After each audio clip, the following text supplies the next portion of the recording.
We are so thrilled to be able to introduce the work of the Migrant Justice Club / Migrant Justice Project to you tonight, especially the work of these 8 students. We're just going to really quickly introduce the students and get out of their way. But this past summer, 8 students got to spend a week in San Antonio, Texas, working with this organization, RAICES, which is one of the oldest legal aid organizations in Texas.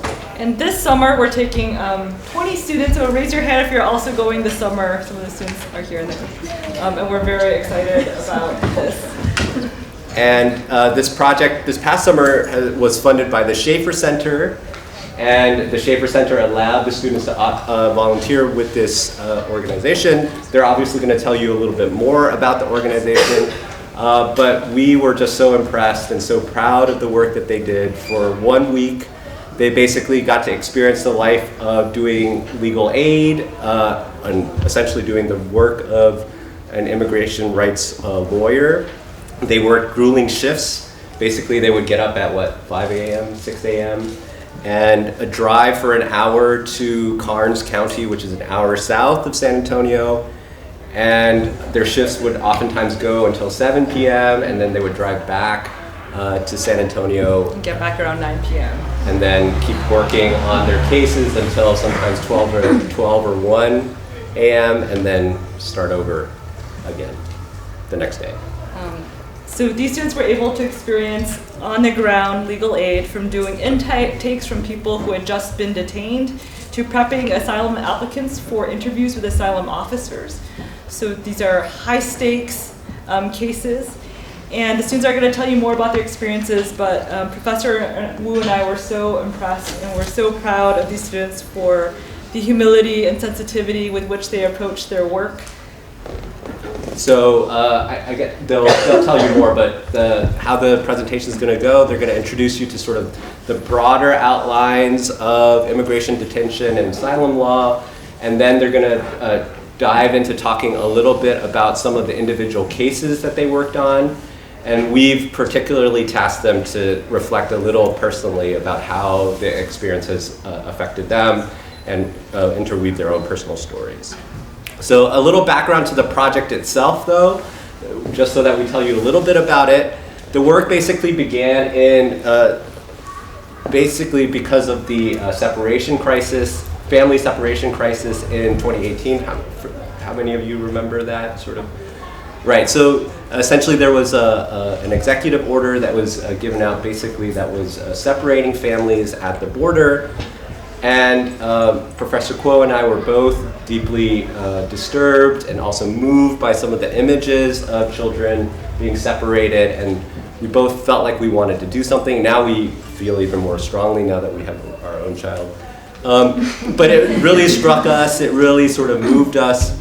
We felt a little powerless being in Paris, and Professor Kuo's in a sort of a previous career was an immigration lawyer. She worked as a legal aid lawyer in the Bay Area.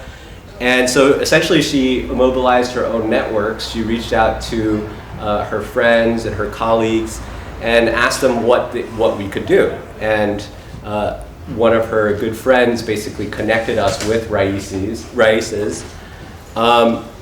And that was about a month before they sort of blew up on Facebook. So on Facebook, they were able to raise something like $20 million for the separation crisis. So Michelle basically said, we need to go to the border, we need to go work with RAICES, and when Michelle says we need to do something, basically I hope. He's married to me, so he has to listen. Yeah. So we worked there that summer in 2018, the two of us were going to the Detention Center every day, and it was a powerful experience, and we started saying to each other, what if we brought students next summer? They could do exactly what we can do, maybe even better because they're younger and have more energy than we do. And we started to plant the seeds for creating a partnership with a legal aid organization, asking them if we could bring students the following summer. And so these 8 students applied for the project last year. And we thought this would be a perfect fit for AUP because we had a sense that there's really a thirst for basically social activism, ethical commitments. Oftentimes people feel a little disconnected in Paris. And we just wanted to find a way in which we could connect students to this type of work. And I wanted to just end by saying the kinds of languages students learned through this experience. They used French and Spanish to communicate with people from Cuba, Honduras, El Salvador, Guatemala, Haiti, the Congo, Venezuela, and Angola. They used legal language to draft declarations. Our students were mistaken for law students, which I love. They learned a language of the law. They also learned a language of humility with guards, with private guards, with the detention guards of ICE, learning how to navigate those complex relationships, to advocate for the migrants, but to also be respectful to those people who do that work. And they worked with legal assistants and staff from RAICES, learning how to take advice in a very fast-paced environment. And last, as I mentioned earlier, they learned how to communicate with sensitivity and humility, how to treat the migrants they worked with kindness, and at a real, authentic, warm presence. And they won't brag about this, but the RAICES basically sort of normally only works from Monday to Thursday, and they take Friday off. And they were so impressed by this group that they said, oh, you guys are getting through so many cases that we would like you to come back and work on a Friday. And originally on Friday, we had planned like a fun day, like we were gonna go into San Antonio, we were gonna go see the Alamo and have some ice cream. And then we're like, no, they want you back. If you've ever worked in an organization where there's many volunteers that come in, you get sick of the volunteers. You're just like, oh. But with these guys, they just wanted these women to come back, and that was very exciting. All that's to say, we were very proud of them and very impressed. One of the students that was part of this group graduated last semester, so she's not here, but she's actually working in this type of line of work. So she's actually working with the Florence Immigrant and Refugee Rights Project, which is one of the biggest and most important legal aid organizations in Arizona. So this is Safira, and she wanted to Skype in or something, but I think that the timing doesn't work out. But this is a little sort of testimony that she wrote. Is it too small? I can read it out. Maybe, Sydney, you have a nice voice when you read it for me. Volunteering with RAICES at the Carnes Detention Center not only opened the door for me to work for another legal aid in Arizona, but also prepared me to work with extremely vulnerable groups of people. A month after I returned, I accepted a position with the Florence Immigrant and Refugee Rights Project, the only organization in Arizona providing free legal services to children and adults in immigration proceedings. I work directly with children who arrive at the shelters and access their legal case. This requires hours of report building and having them share personal and traumatic parts of their lives with me. At Carnes, we only had about 1 hour to prepare the women for credible fear interviews. At my office, we have several prep sessions with our clients for asylum interviews. The access to legal counsel has never been more clearly life and death, and to have AUP students participate in changing the course of someone's life was an invaluable experience for everyone involved. Yay, Sophia. Okay, so without further ado, we're gonna hand it over to the students. We've asked them to talk a little bit about how the work has changed them, as well as introduce you to the kind of law they were doing at the detention center. So here we go.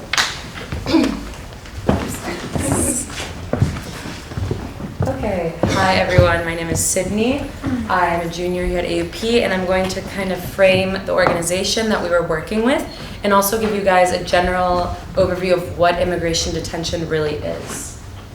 So, as Albert and Michelle said, we had the amazing opportunity to work with RAICES, which is one of, if not the top legal aid organization in this field. In 2018, they represented 37,000 cases of people in detention or with similar asylum-seeking claims for free.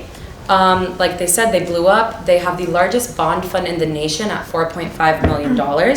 They've trained over 5,000 volunteers to do the type of legal work that my peers and I did in Texas, but also invaluable services they offer, such as accompanying people to their ICE check-ins, helping people renew their DACA and green cards. Like Albert and Michelle said, they have a year-long waiting list, so it was an amazing opportunity for us and for the students going back this summer to be able to collaborate with them in the way we did. So a day at Carnes consisted of us waking up at the crack of dawn and driving an hour into the middle of nowhere, Texas, to this detention center. We would work all day long, see as many clients as the guards allowed us to, do anything we could to help along the process of the attorneys, and then drive home, where we would either nap, as displayed here, to get re-energized, to have dinner at the house, and keep working into the late hours of the night, putting finishing touches on case notes, reviewing immigration judge declarations, and doing any other prep work we might have not had the chance to address during the day. So something I wanted to bring to everyone's attention is this narrative that we hear in the media so often, and we've heard since the family separation crisis, which is crisis at the borders. In this map, all of the black pins represent detention centers in the United States. As you can see, they are not only on the border. This is a crisis that affects rural communities in the United States, where these detention centers have popped up and have taken from the workforce and have really seeped a lot of life out of these communities. They are in isolated areas like Carnes. This detention center is an hour away from San Antonio, the nearest big city. The geography of this area is empty. We would drive for an hour seeing nothing but rolling hills and oil fields, and in each direction. So something that we really had to understand was who could be the type of person to work in a detention center like this? Who could be a guard for these people? And we clearly realized that a lot of these people are Latino Americans. This was something we did not expect to face. It is something that really struck all of us because we were giving our all in this work, emotionally, mentally, physically, and these people were coming into work, smiling, laughing, having a massage offered to them by the corporation owning the detention center at the end of the day, and then leaving again with a smile on their face. Whereas we and all the RAICES attorneys were really putting everything we had into our work and still leaving defeated, motivated but exhausted. So it was really hard for all of us to come to terms with what it means for these people to do this day in, day out, to speak the same language as the people they are keeping behind bars. So yeah, guilt played a big part in our experience and just coming to terms with what it really means for these people to be so withdrawn and alienated from their work. Now I'm going to get into what immigration detention is. So normally this is reserved for people that are a threat to public safety or a flight risk, but every single person that my colleagues and I came in contact with is not a threat to American public safety. They are fleeing a threat to their own personal safety, and they're seeking shelter in the United States. Immigration reform in the 90s under the Clinton administration is really what has catalyzed this intense scrutiny of immigration policy and reform. Under President Clinton, he put in some immigration reforms that included the possibility of deporting permanent residents, such as green card holders, deporting U.S. veterans who have come here pledging their allegiance and their patriotism to our country, putting their life on the line to serve for us. These are all types of people that were at risk for deportation under this immigration reform. Also, regarding immigration detention, whereas maybe imprisonment, which is another form of detention, there's a whole legal framework set up to protect prisoners. You know your rights. You know you have the right to visitation. You know there will not be any cruel and unusual punishment. These are all things you're protected from. But in detention, there is a massive lack of legislation, which is really detrimental to those being held, but it is extremely advantageous for those keeping them in. That being said, the people in detention, it is unknown how long they will be in detention. They have no guarantee to the outside world or legal counsel, even though there are organizations in place to provide that for them, it's really not a given. We witnessed various balks in our way when we were at Carnes with guards telling us, oh, we don't know where that client is. We'll find them when we can. Or, that's weird, their number's not coming up. Everyone in detention has a serial number, and they are dehumanized to a number, actually, a case number. So they know exactly where they are, but they have the opportunity, since this was a privately owned facility, to really do as they please and to make it as easy or as hard for us to do the work we really desperately wanted to do. Also, regarding immigration policy under Trump and Obama, we thought it should be important to bring to light that even though Obama did amazing immigration reform that gave us DACA, which, if you guys don't know what that is, it protects the children that were brought into the United States illegally as children by their parents. So it's kind of those that were brought in here without knowing, without being able to do anything about it, and who were facing deportation under Obama's administration. So DACA was set up to shield them from deportation. But in order for DACA to pass, in order for DACA to pass, Obama had to get really hard on all other types of immigration reform. And that meant defining who could be a potentially dangerous immigrant, who, if any person holding a green card were to commit a crime, or if someone were undocumented to commit any sort of very low-level crime, could be forgetting to pay a parking ticket, getting pulled over for not having your blinker on, anything of this sort. It's all kind of horror stories we've all heard. That would be grounds for deportation. So even though this narrative has been really villainized and gotten to an insane level under the current administration, it's important to note that it did start somewhere, and that place of birth is liberal presidents. Also, something I wanted to highlight that I personally found very interesting is private detention. I already spoke about this, but Geo is who owned the detention center where we were working. They, since 2016, their stock has risen 80%. They've actually started to export this business model of private detention, opening the first private detention center in Europe, in the UK. They also have private detention centers in South Africa, Australia, and New Zealand. They also have very clear ties to the Trump administration. They were actually fined in 2016 for donating $250,000 to a pro-Republican super PAC, which, if you're a government contractor, that is not allowed. They did it anyways, and they have continued to support Republican re-elections in the state of Florida, but just any Republican super PAC in general.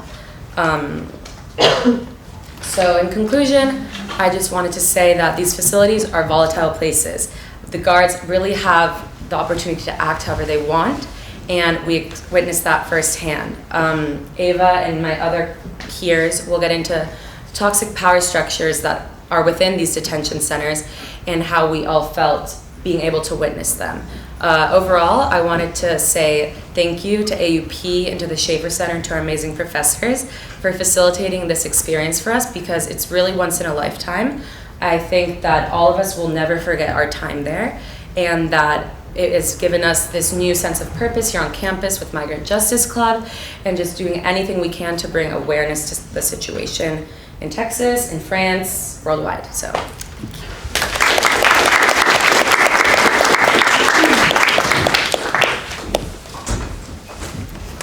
My name is Indigo Golub. I'm a senior here at AUP.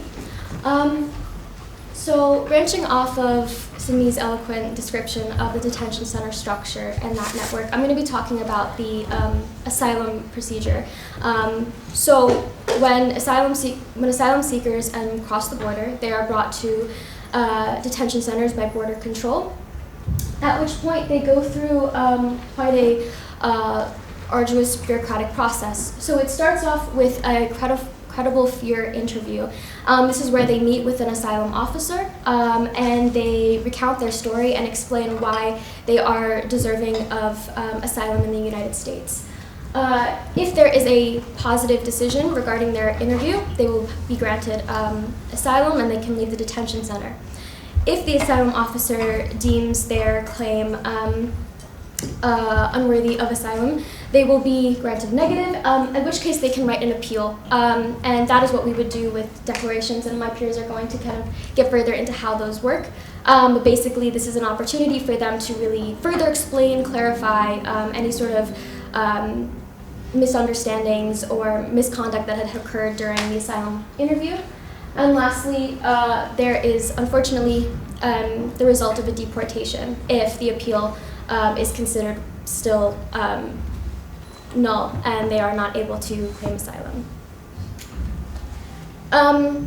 So our position in interacting with asylum seekers was a very delicate and nuanced one. You are dealing with people that have just fled some of the most traumatic circumstances, and you are about to give them a crash course on asylum law.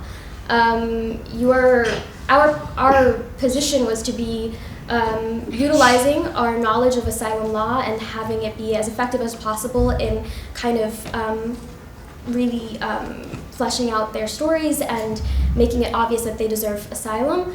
We also were trying to bring forth our knowledge of geopolitical context and understanding where they're coming from and asking the right questions so they can really bring forth an argument that is conducive to asylum law. And lastly, we are agents of moral and emotional support for these people. We are some of the people, our group and those working at RAICES were some of the only real friendly faces that these people saw, that we were really working for their benefit.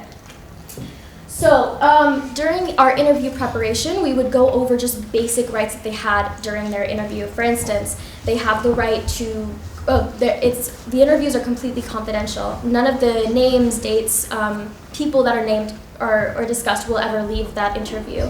Moreover, they have the right to take as long as they need to fully flesh out and explain their story, make sure they can really express themselves. They have a right to an adequate translator and a sort of asylum officer who is neither hostile nor impatient with them. And so these are all things that can be really integral to the success of their asylum interview.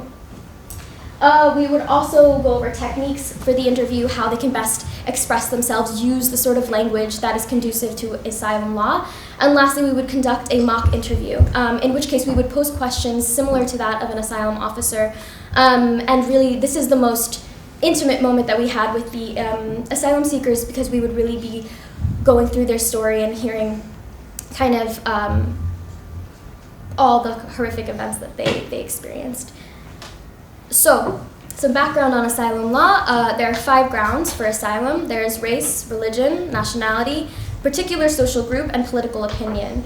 And these pose both a broad yet limiting opportunity for people to qualify for asylum. Obviously, they have a level of ambiguity, and it's easy to sort of, it's not easy, but it's possible to sort of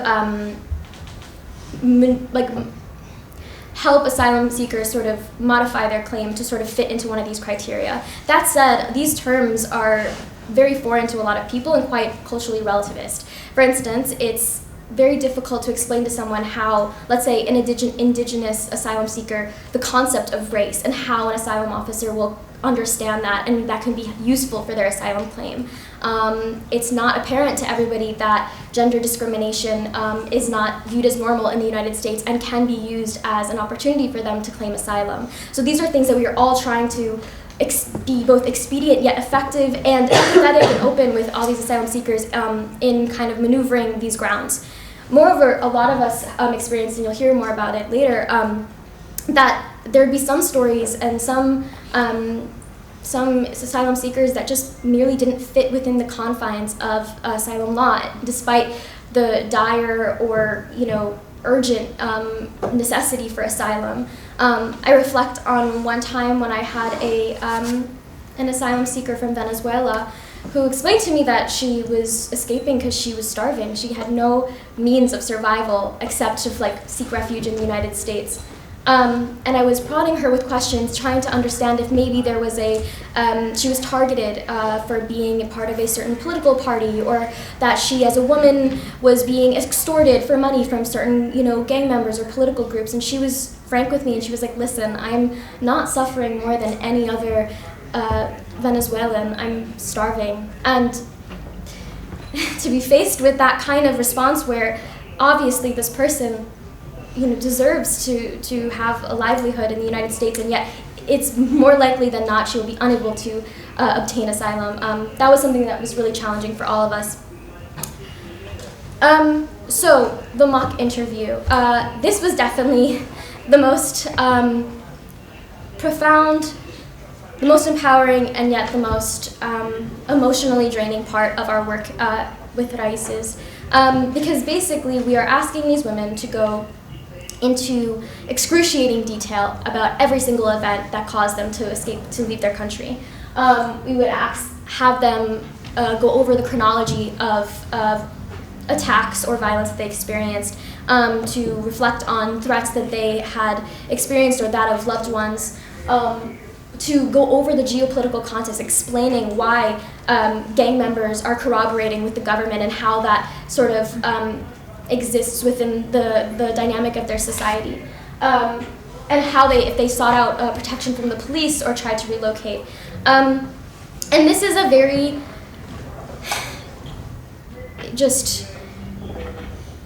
I don't think nuanced even kind of does it justice. I mean, it's probably one of the most difficult things to basically ask someone to recount the most harrowing traumas of their life, and do so in a way that is both lucid and comprehensive to an asylum officer.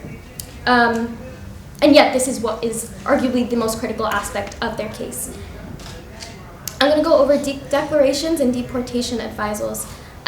So as I mentioned, declarations are appeals that we help asylum seekers write when they've received a negative on an interview. And this is really sort of the Hail Mary in the asylum process, because it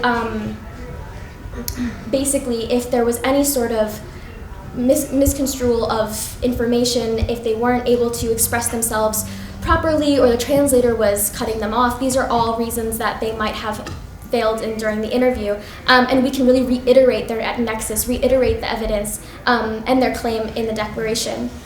And so while this is sort of a time of extreme desperation from both our side and the asylum seekers, it's also the most empowering because there still is another opportunity, and we have some real victories within our group.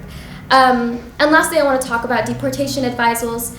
Obviously, this is a very sensitive subject and one that I had a very difficult experience with. I'll just recount an anecdote for you quickly. I once was assigned to deportation advisals, and it was the first time that I had ever done it, and I was horrified. I didn't know how I was supposed to tell someone who had risked everything, extreme violence, maybe their livelihoods, that they are forced to go back to the country that they've so desperately escaped from. And I felt as if I was like a doctor delivering news of cancer to a patient. I felt like I was delivering a death sentence. And so I entered the room, and I spoke to both women separately, and I was completely shocked by their response, because they were neither hysterical nor emotional. They seemed numb. They were expressionless. They responded with, head nods and shakes. They seemed to be in a state of utter defeat. And I remembered that after that experience, I broke down. That was the first time I had cried in the entire trip, was because I felt as if there needed to be some sort of manifestation of the pain and the horrible circumstance that had occurred. But moreover, it made me reflect on those moments where I did have interactions with these women during the asylum interviews and declarations, where we saw the passion, the drive, and that often came out as sort of outcries of emotional distress, paranoia, shame, but they were indicative of some last, grasp of hope, of potential for their case, for their livelihoods. And that is exactly kind of what makes the work that we were doing so empowering, because we were working on behalf of that hope. That was our job. That was what kept us driven and motivated and going, and it instilled a sort of a sense of duty within us that I think none of us can really ever feel. It's irreplicable. So, yes, thank you.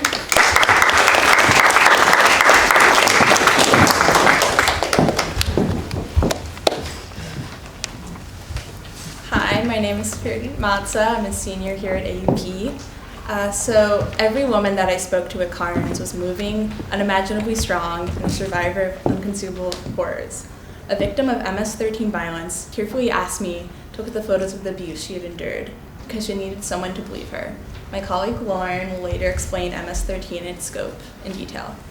Some of the women made me laugh. A Cuban woman wearing a velour jumpsuit and winged eyeliner told me of the fabulous life awaiting her in Miami when she was released. But it was my initial experience that I am drawn to when I reflect upon my time in Texas. One of my peers remarked that she looked nervous, fragile, as she was escorted from the holding room by a member of GEO. She was impossibly small, swimming in the clothes that she'd been given at the detention center. I was surely just as nervous as she was, but she was kind and worked with me as we did her intake form. For the sake of privacy, I will refer to her as Maria. She was 17 years old and fleeing from El Salvador. In the pursuit of safety, she had left behind her mother, who had begged her to go in order to save her life. Shy and alone, Maria had reached the States. In detention, she pled for mercy. Maria had been repeatedly assaulted by a man, who she had witnessed committing a crime behind a mall. It was a Sunday evening, and she had been with her mother, shopping for clothes. Such a trivial day unleashed a series of horrors into her young life, through sexual violence, stalking, and intimidation. He sought to silence her from reporting what she had seen, and despite the fact that she pled and insisted that she would not tell what she had seen, the man remained unconvinced, and he then informed her mother that he would kill her the next chance he got. Maria is one of the many people in El Salvador who are fleeing horrific and overwhelming violence. For every 62 people that are murdered there are only 5 in the United States. She is among the people fleeing the Northern Triangle, which encompasses Guatemala, El Salvador, and Honduras. The majority of asylum seekers are portrayed to be from Mexico, and depending on the outlet, those with criminal intent. In reality, they are victims of hyperviolence, economic despair, and political persecution. They risk death, torture, and assault in the pursuit of freedom. Death on the road is far better than languishing in a crumbling country or a perilous situation. The conflicts they seek to flee are many of which the United States had a hand in creating. Asylum seekers are not simply from South America. As the EU makes immigration policies more harsh and unforgiving, and crossing to Europe is nearly impossible, refugees are coming from Africa, such as the Congo, Sierra Leone, or Cameroon. It's an example of a woman named Marilyn, who was 23 years old and pregnant, who crossed an ocean, traveled from Ecuador all the way up to the States, just so she could try and find asylum. Her journey was lengthy and perilous, but it was her only option. While we were working at Carnes, our group was surprised to find someone from Africa. We were really startled, however, we now know her to be one of many. After traveling with caravans and hiking on foot, Maria reached the Texan border. She was captured and detained at Carnes. The majority of asylum seekers are detained in Texas. This is assumed to be because Texas shares a Mexican border, and thus most migrants are caught in Texas. And while the border is a popular place for people to cross, Texas is also a large, dense state with a lot of rural and isolated areas. So the asylum process begins with apprehension. There are 2 modes of apprehension by ICE. So there's apprehension at the border, which is when someone's detained at the port of entry or between ports, and interior apprehension. This can be years after a person has entered into the United States, uprooting lives and destroying families. ICE has over 250 facilities to house over 33,000 immigrants. A large number of these detention centers are in rural areas, such as Carnes, because they isolate the victim in detention from their loved ones and the outside world. So before being sent to a detention center such as Carnes, migrants are first forced to either await at the dog pound or the ice box. The dog pounds are the infamous cages plastered on the headlines of newses. The ice box, however, is far less publicized. They are freezing cells where migrants who may have just crossed a river are forced to sit in drenched clothing in freezing conditions. This is a tactic by ICE to encourage these people to self-deport. Ava will later cover more of the self-deportation process. ICE will then bring the detainee to a credible fear interview, where they are forced to prove without a doubt that their life is in immediate and grave danger. The average U.S. detainee has a baseline chance of around 43% to receive a positive decision.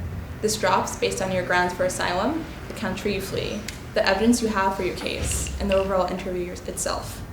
A majority of these people are uninformed where their interview will take place, what it will entail, or even the meaning of the interview itself. Dealing with emotional stress, trauma, poor sleep, and terrible living conditions, performing well is incredibly difficult. Your access to legal aid is truly a life or death matter. Your chances increase by 70% when you are able to have access to legal aid and counsel. The preparation I did with Maria allowed her to work through her story, making it cohesive, clear, and articulated to the best of her ability. Speaking about one's trauma is incredibly taxing and requires immense vulnerability. Having to share your story with an emotionless ice guard demands a strength that is hard to fathom. Admittedly, Maria and I both struggled through tears as she spoke. With legal aid, asylum seekers are given an understanding of their case, the grounds they are covered by, and the rights they have if they are then denied asylum. A staggering 90% of cases in the United States are denied. I was never able to see Maria again. I often wondered, how did her interview go? Did she receive a positive response? If not, will there be enough time for her to prepare a declaration? Once you have received a negative decision, there's a race against the clock to appeal. Many are deported during this stretch of time. Maria's case is a prime example of the inhumanity of the asylum system.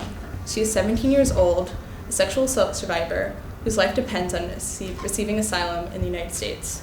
She is a child, entirely alone, who wants the simple human rights we take for granted. But does her case have enough evidence? Does it truly fall beneath one of the 5 umbrellas of asylum? It feels inhumane to even question if torture and violence merit safety and freedom. Yet within this system, humanity is often hard to find.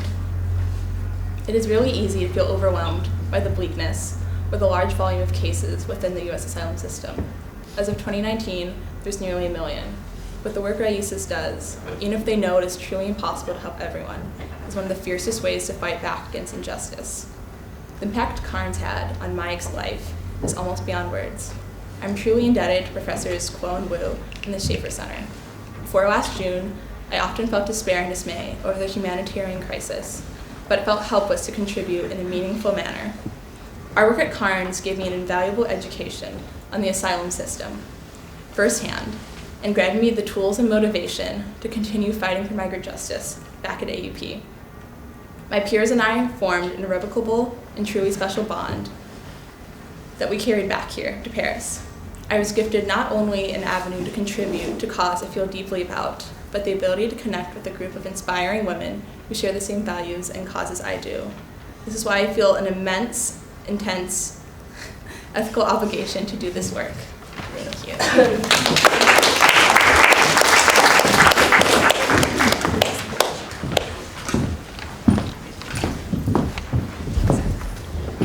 Hello, my name is Ava Bonsignour, and I'm going to be speaking about the knowledge and power dynamics in detention centers. So, the most effective weapons ICE has are the ones that are free. The unfamiliarity asylum seekers have with the immigration system, language barriers, and the sometimes illiteracy of asylum seekers. It exploits these inherent weaknesses most people coming to the U.S. share at every point of the asylum seeking process. The right to seek and enjoy asylum is enshrined in the Universal Declaration of Human Rights. However, most people generally do not know what this entails. When packing up your life in a haste, your focus is likely on the threat that you're escaping and the solace that your destination country represents, not the intricacies of how the asylum process works. The United States, being in the position of power as gatekeeper, uses this discrepancy to cheat grandparents, fathers, mothers, and children out of a chance at security. This first happens at the border. There have been reports of immigration officers turning away people by falsely stating that the U.S. government is no longer granting asylum, and even cases where officers threaten people with family separation if they did decide to pursue their claims. Face to face with an officer, how do you refute this without any basic or extensive knowledge of asylum law or aid from someone who does? As for language, every single document that went through our hands while we were at Karn's was written in English.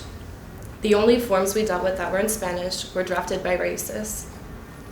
One of the quickest ways ICE takes advantage of language barriers is through volunteer deportation slips. While at Karn's, a woman asked me about papers that were being distributed behind the scenes in the center that they were being asked to sign. It turns out they were being coerced into agreeing to their own deportation. Because the papers were written in English, they had no idea. This, I was informed by a RAICES attorney, is a common practice.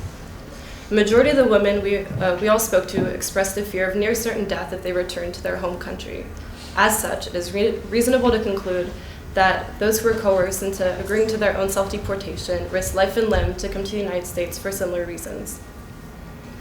The same abuse was also visible at the height of the family separation epidemic.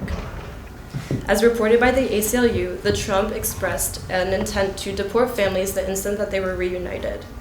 During this period, families were ushered into rooms, much like this one, where they were given minutes to fill out forms in English about whether to leave their child in the United States by themselves and pursue their claims on their own. One woman, not understanding the form, unknowingly signed off her rights to see her child again. This is not an isolated case. The scope and gravity of this exploitation really sunk in when I was tasked with writing an immigration judge declaration. The Cuban woman I was working with was completely puzzled and devastated by her negative credible fear interview result. She was holding a thick packet containing the transcript of her CFI interview and the reason for which she received a negative decision. It was entirely in English. The first question I asked her was how long the interview lasted. She said about 30 minutes. According to the training modules that RAICES provided, these interviews are supposed to last 2 to 3 hours. I then took the packet and began translating it into Spanish for her until she interrupted me in disbelief.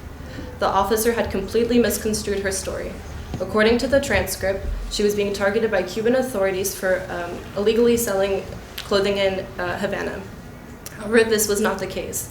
Because of her mother's residency in Havana, she was allowed to work as long as she was not the owner of the boutique.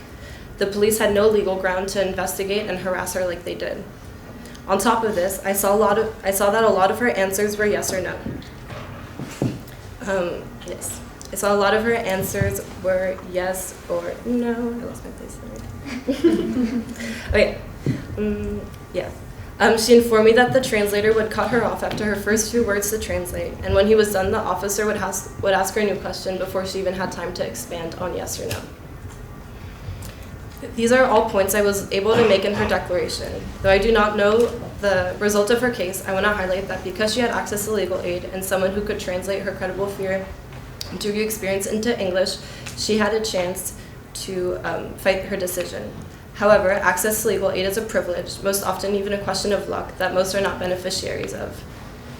Outside organizations like RAICES play a vital role in intercepting asylum seekers and equipping them with knowledge of their rights as they navigate an asylum system that is becoming increasingly weaponized to deter rather than to protect. Knowledge is a powerful tool that can't be taken for granted. If you don't have money or time to contribute, you can always share what people's rights are through social media or just by word of mouth.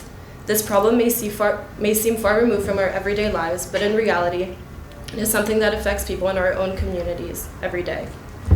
One of the most rewarding parts of this experience was taking this knowledge back home with me in New York City, where ICE had planned raids the entire summer.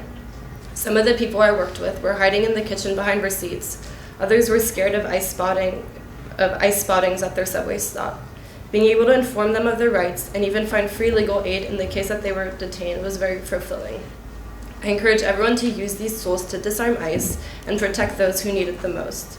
If this experience taught me anything, it's that no one is helpless to this cause.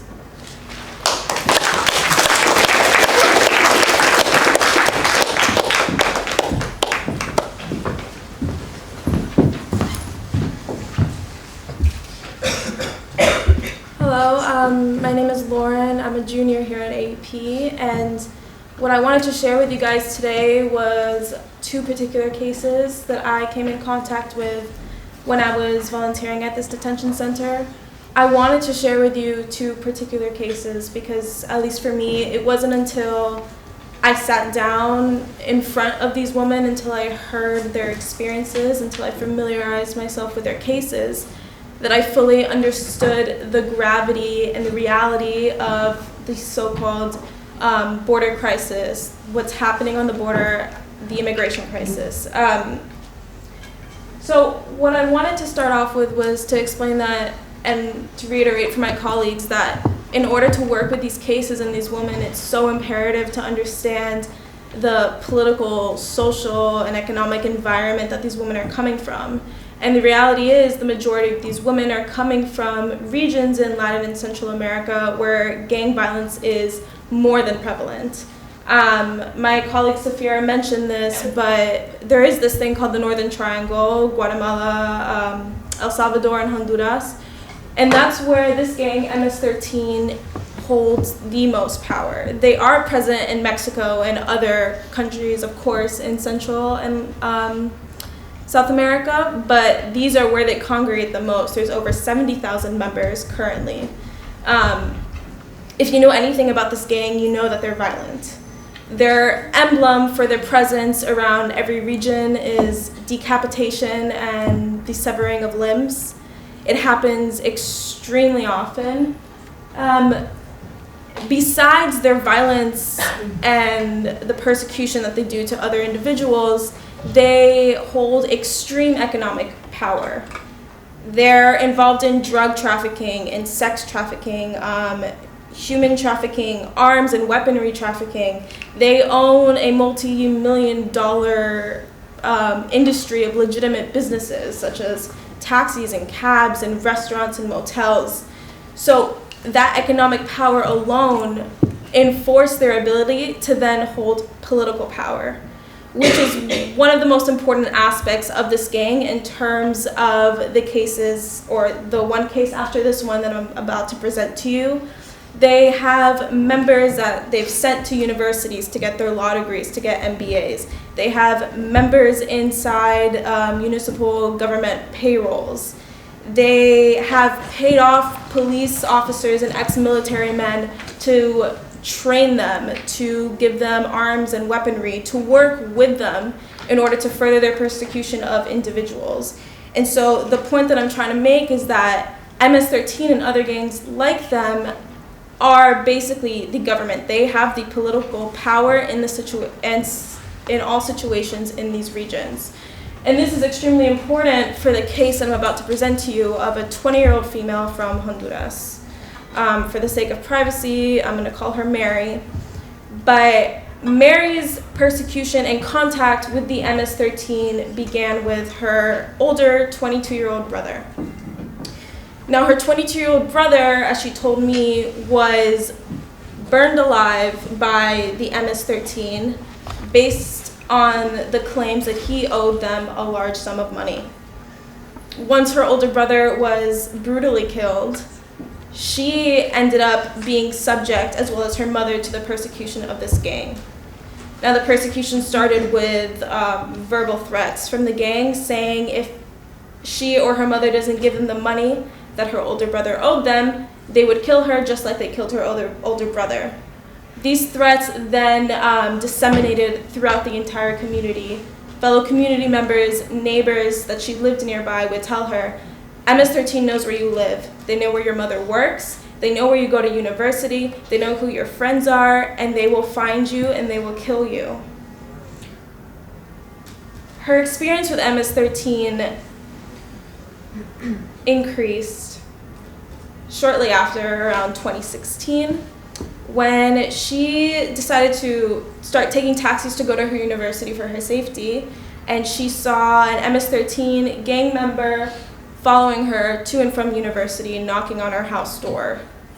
That increased further one day, as she explained to me, when she was walking to the line of taxi cabs.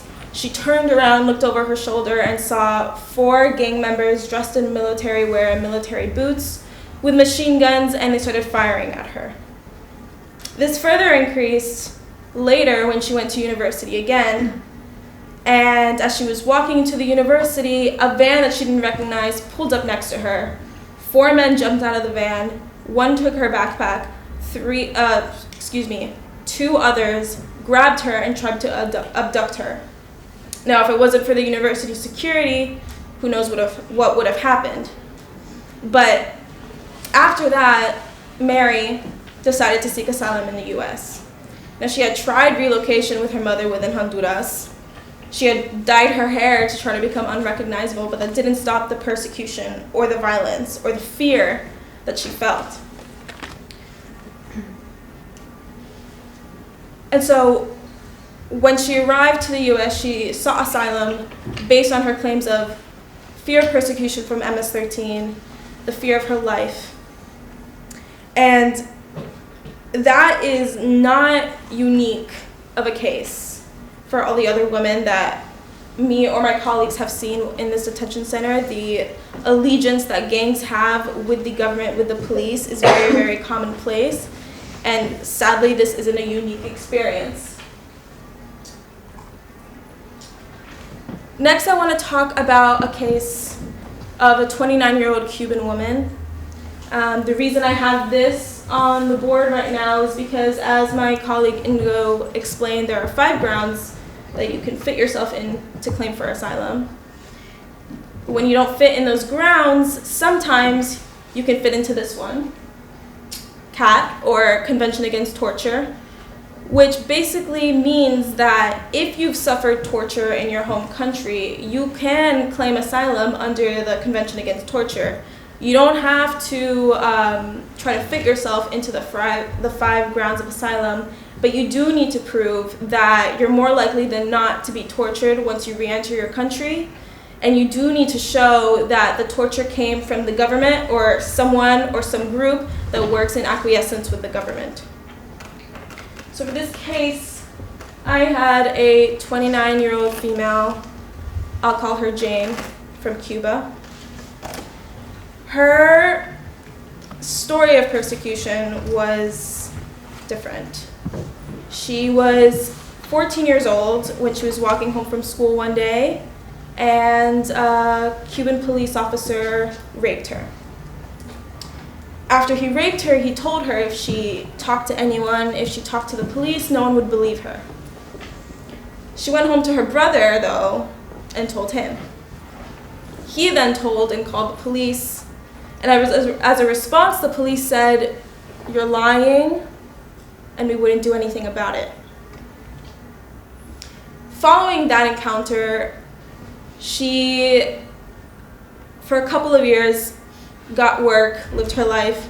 She also had a boyfriend at some point who was physically and verbally abusive to her. Going to the police for protection was not an option. And then when she hit the age of 27, that Cuban police officer that had raped her when she was 14 became the chief of the Cuban police. And when she was 27, she was walking home from work when he found her and followed her and abducted her and took her into a cell for 3 days. He didn't give her food, he didn't give her water, he raped her, he beat her, he broke her ribs. And then after 3 days, he decided to release her. And upon her release, he told her, "You're dependent on me now, and you can't do anything about it."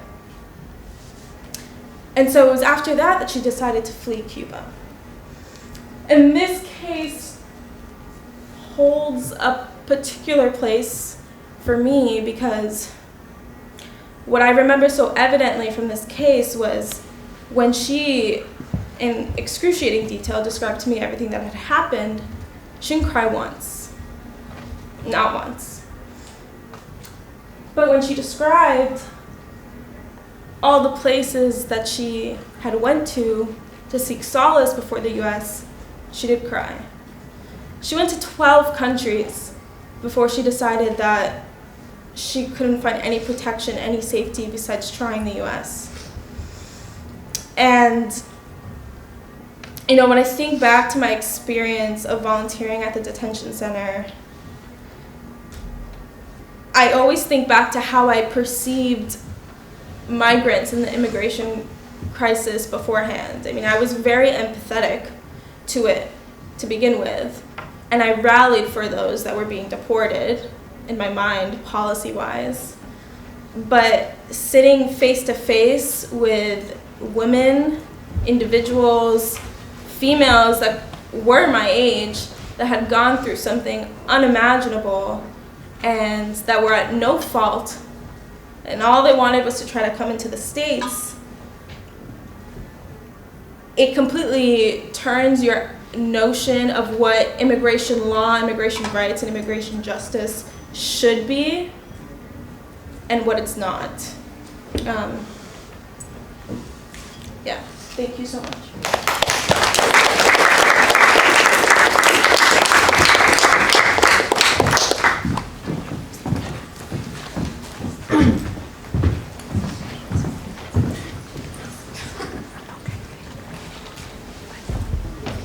Hello, my name is Paula, and during my time at Carnes, I exclusively worked with Cuban migrants.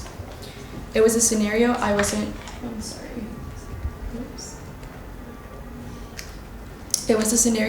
expecting, given that I understood that most people in the southern U.S. border migrated, predominantly from Mexico and Central America, that is, El Salvador, Honduras, and Guatemala. I wanted to make sense of why there was a sudden influx in Cuban migration to the United States, seeking asylum.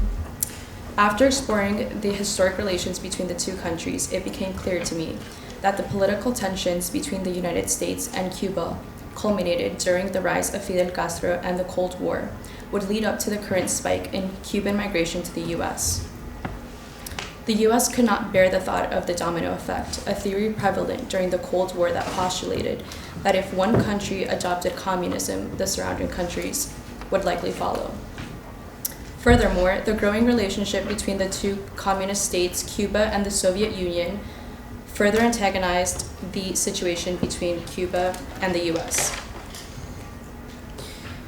In summary, the U.S. and Cuba underwent a nuclear crisis when Cuba allowed the Soviets to set up nuclear missile bases on the island, in addition to the prolonged embargo, which caused the Cuban economy to suffer due to their dependence on trade with the U.S., all of which further triggered turbulence and hostility among the two nations.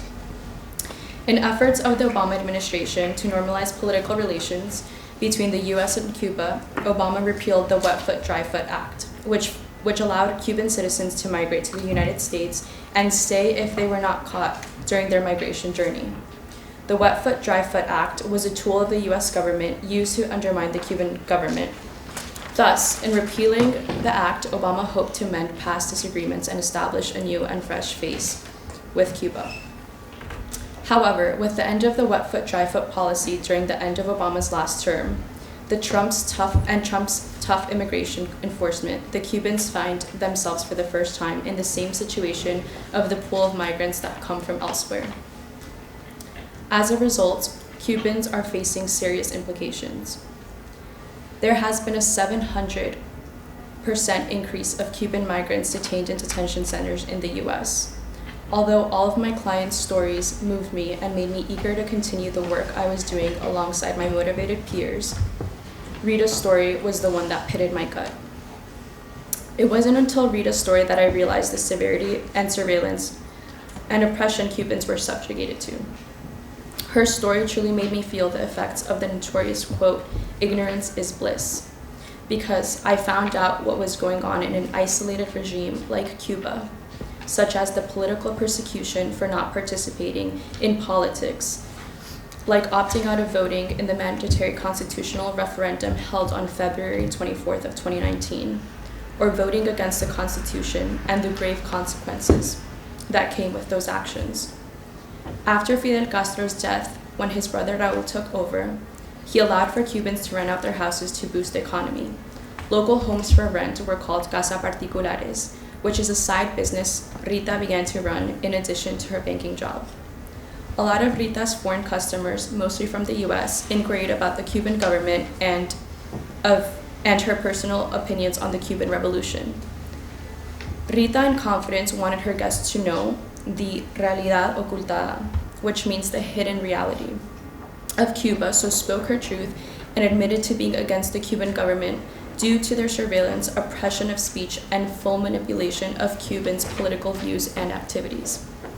This severely backfired when an immigration official showed up at Rita's house to take away her license for pudriendo, or rotting the minds of tourists with her anti-revolutionary thoughts. Immigration guards have begun to interrogate Rita's guests upon leaving, demanding they tell them what Rita told them in regards to the Cuban government. Rita thought she could freely speak her mind in her own home, but soon she learned that she had become a prisoner in it. This later became a domino effect that permeated all other aspects of her life, such as her professional job as banker, which she was fired from, her husband too, and even led to the revoking of her son's high school and university titles. A CDR, Committee of Defense of the Revolution, repeatedly went to Rita's to verbally harass her and even sexually assaulted her. He looked Rita in the eyes with fury and said that he promised to have her and her family disappeared for being against the Castro regime. This is the moment Rita knew she had to migrate to the US. Every single other Cuban woman had a strikingly similar story, dealing with political persecution.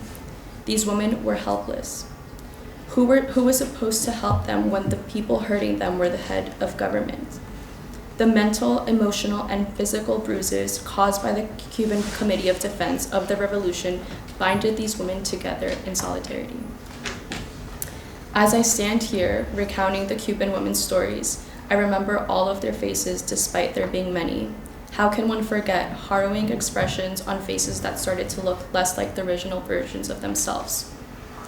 From lack of sleep, trauma, ICE put them through with their evil tactics such as the hieleras and barreras, the ice box and dog pounds that they were placed in, the pain that came with missing their relatives, and one never forgets voices that break with desperation and sorrow.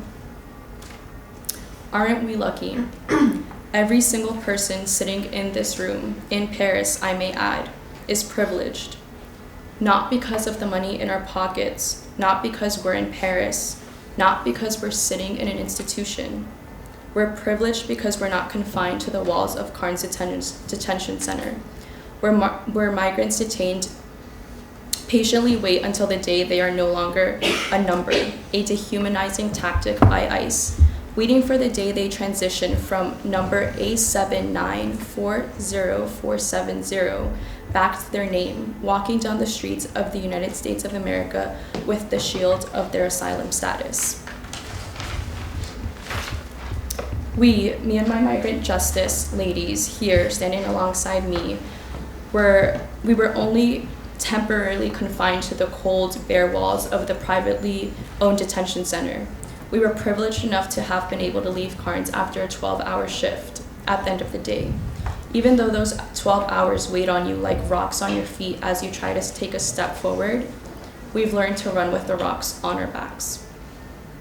The distressing accounts our clients told us about, although initially took a toll on us, mentally and emotionally, also serves as ammunition to continue our fervent fight for social justice. Thank you.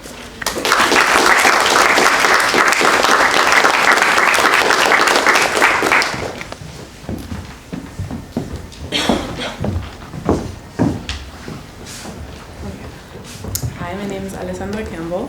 I'm a senior here at AUP. Before heading to Texas, I remember telling my father that I didn't want to go anymore because my Spanish wasn't up to par and I was extremely insecure about it. I was unsure whether or not the ladies were going to be able to understand what I was saying or if I was going to be able to understand the gravity of their stories. But within the first few days, this quickly came to pass. And I grew more confident in my Spanish and also my ability to understand asylum law. By day 3, I faced a new challenge of writing a declaration for a 20-year-old woman named Carrie, who had received a negative during her CFI interview. Carrie was from El Salvador, and after losing her parents, became the sole caregiver for her younger brother. She was left in destitute. She was left with no choice but to drop out of school to take care of her brother, but because she was underage, she was unable to be employed. She was also of Jehovah's Witness faith and was constantly bullied for her beliefs. Though she would not go into full detail of the incidences that occurred to her in the school and in her neighborhood, she described them as humiliating and traumatizing. She was simply a girl that was placed with too much adult responsibility at such a young age. Soon after her parents' death, she found out that her brother was having problems with circulation in his foot. So she brought him to the doctors, and the doctor told them that he would need a blood transfusion. She explained to the doctor that there was no way that she could have her brother have a blood transfusion because it was against their religion. She was targeted by people in her neighborhood for this. After an incident with a neighbor who physically harmed both her and her brother, she decided that there was no way that she can stay in El Salvador anymore. They had no life. Carrie had an aunt that lived in the US who was her last blood relative who lived in California, who would send them money time to time. And she quickly wrote her aunt asking her if it was possible if she could come with her brother to live in the US. Her aunt quickly replied and said yes. I spent over 2 hours with Carrie trying to understand her story and establish a nexus for her. How was I going to fit this into the 5 grounds of asylum? It really was a reach. This case was extremely complicated, and to some may seem very controversial, to defend her religious beliefs as a nexus, especially when it was uncertain if someone else's life was in jeopardy. In the end, I had to bring the work home that night, and I stayed up for hours until 2 o'clock in the morning. With the help of Indigo, we were able to piece together her story and create a nexus and a very strong and detailed declaration. 2 days later, after finishing with another woman, Carrie quickly came out of the interview room after she saw me and hugged me and told me the good news. She had received a positive and was going to be able to stay in the US with her family. She embraced me as tears came running down her face, and it took forever to get myself to not cry like I'm trying to do right now. I was very proud of this moment to help someone that just simply needed a second chance. We do not choose where we're born, nor do we choose our social classes, nor do we have power over understanding the loss of our caregivers. What I saw in Carrie was a young girl that was picked on because of her religious beliefs and was bullied. A girl left with no money or security to defend herself or her brother. She was stuck in a lull between trying to grow up herself and trying to take care of her own family with adult responsibilities. This is just one of many stories of people who are left in the situation they do not ask for. So who am I, or who is anyone, to deny them the right to seek fortune and opportunities? So on a lighter note, how are we all personally affected? Our time in Texas is one that Sydney, Safira, Indigo, Lauren, Ava, and Paula, and I will never forget. It is both a humbling and eye-opening experience for all of us. It was one that was filled with tears, but also a lot of laughs. Prior to our return in Paris, we promised to share our knowledge with the AUP experience, with the AUP community. We created the Migrant Justice Club, which everyone here should join. With the creation of the Migrant Justice Club, or as we call it, MJC, we have educated others on the principles of asylum law, created volunteer opportunities, and also hosted fundraisers. This opportunity has geared us to continue advocating for those whose voices are drowned out by misrepresentation or fake news. Some of us will continue on to law school or even continue simply volunteering for asylum work. We are happy to have shared our experiences with you today, and we hope that this will encourage you to also advocate. Lastly, we would also like to thank the Schaeffer Foundation for supporting us and funding our week in Texas. Thank you.